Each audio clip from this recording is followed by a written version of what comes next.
Olá, o tema de hoje é o multiculturalismo nas escolas, uma abordagem sobre o ensino das culturas dos povos indígenas. Você sabia que apesar do Brasil ter mais de 8 milhões de metros quadrados, aproximadamente 1 milhão apenas é dedicado ao território dos povos originários? Pois é, são aproximadamente 798 terras indígenas, sendo que 38 delas estão aqui, em São Paulo. Além da demarcação dos territórios indígenas, outras políticas públicas se fizeram necessárias para a valorização e proteção da cultura dos povos originários. Em 2008, o Brasil criou a Lei 11.645/08, que regulamentou a obrigatoriedade do ensino da história e cultura afro-brasileira e indígena em todos os níveis de ensino. Pelas influências do colonialismo e da visão eurocêntrica de mundo, ao longo dos séculos, muitos estereótipos negativos foram criados e enraizados, impactando profundamente a maneira como a sociedade enxerga os povos indígenas no Brasil e ao redor do mundo. Tendo em vista isso, nos surgiu a seguinte questão: como transmitir às crianças o conhecimento sobre a cultura dos povos originários de maneira que não se reproduza a visão estereotipada que há décadas predomina nos currículos escolares? Nos últimos anos, muitas intervenções têm sido feitas no campo político, como, por exemplo, a criação de resoluções mais afirmativas, como cotas para a população negra e mudanças na educação no cerne da diversidade cultural. Isso no contexto do Plano Nacional de Educação.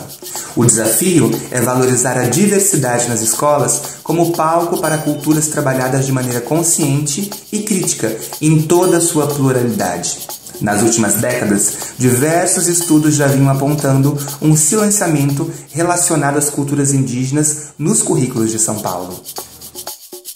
Diante do exposto, o objetivo geral do nosso projeto é desmistificar e valorizar a figura do indígena perante as crianças, rompendo estereótipos e imagens preconceituosas. A intervenção proposta pelo grupo consistiu na criação de uma oficina que aproximasse as crianças da cultura dos povos indígenas. Assim, com auxílio de livros, exposição de fotos e vídeos das culturas dos povos indígenas e o trabalho da multiartista Zahi Tenterrara, do Maranhão, as crianças puderam quebrar os estereótipos e ampliar o seu repertório intelectual acerca dessas culturas. Com uma oficina promovida pelos educadores com tintas, eles puderam também reproduzir algumas pinturas tradicionais, corporais, dos povos indígenas, além de discutir sobre os símbolos e signos em uma roda de conversa promovida pelos educadores, respeitando a faixa etária dessas crianças. Assim, tivemos a oportunidade de fazê-los mergulhar um pouco nesses elementos, mostrando que não se trata de folclore, mas sim da cultura da nossa terra.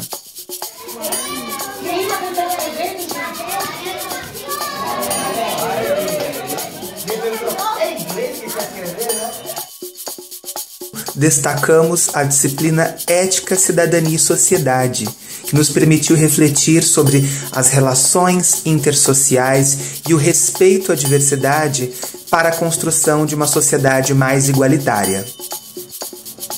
Outra disciplina que contribuiu bastante foi Psicologia da Educação, que nos fez pensar sobre os processos de ensino e aprendizagem e também sobre inclusão em sala de aula, assim como refletir sobre a busca de soluções para os principais problemas que podem dificultar o desenvolvimento de habilidades por meio do conhecimento. A outra disciplina é Pensamento Computacional, que aplicamos ao trabalho em grupo no estudo do tema e na divisão de tarefas, permitindo que visualizássemos melhor a quem competia cada parte a fim de ter um empenho satisfatório ao final. Entre as considerações finais deste trabalho, destacamos a importância da criação de espaços onde as crianças possam se aproximar da cultura dos povos originários, dos povos indígenas, a fim de conhecer os seus costumes, sua cultura, sua arte e assim confrontar uma série de preconceitos e estereótipos que foram criados ao longo da história. Essa aproximação das crianças com as culturas indígenas favorece a desmistificação, a valorização da diversidade cultural e a valorização da história de construção da nossa própria nação.